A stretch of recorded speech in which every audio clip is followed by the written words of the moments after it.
दर्यापूर शहरातील VM mart संदर्भात गेल्या 4 दिवसांपासून माध्यमांमध्ये बातम्या प्रसिद्ध होत आहेत। या व्हीएम मार्ट मध्ये एक्सपायरी डेट मैदा विकला जात असल्याची तक्रार सुद्धा अन्न व पुरवठा विभागाकडे करण्यात आली होती।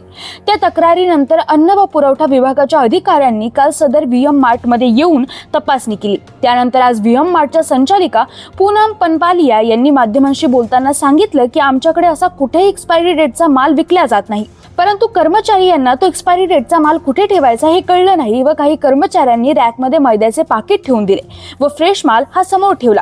चुकीने त्या ठिकाणी काही मैद्याचे पाकिट ठेवण्यात आल्याची सुद्धा कबुली संचालिका पूनम पनपालिया यांनी केली आहे। ची तक्रार आली, त्याच्यानंतर आम्ही थोडंसं बघितलं तर काय झालं होतं की ज्या आम्ही आहे ना सगळ्यांना रॅक वाटलेले आहेत। माझ्या इथं पूर्ण 10-15 रॅक आहेत, त्या सगळ्या स्टाफला वाटलेल्या आहे। 18 लोकांचा स्टाफ आहे, त्याच्यात 14 लेडीज आहे। काय झालं, जे मैद्यावाली रॅक आहे ना त्या रॅकवरच्या ताईची तब्येत चांगली नव्हती, तर त्या घरी होत्या, ॲब्सेंट होत्या। आणि त्याच्यानंतर काय झालं की आम्ही अजून एक 3 लोकांची टीम आहे, ज्या लेडीज ॲब्सेंट असतात त्यांच्यावर त्या बघतात त्या रॅकला।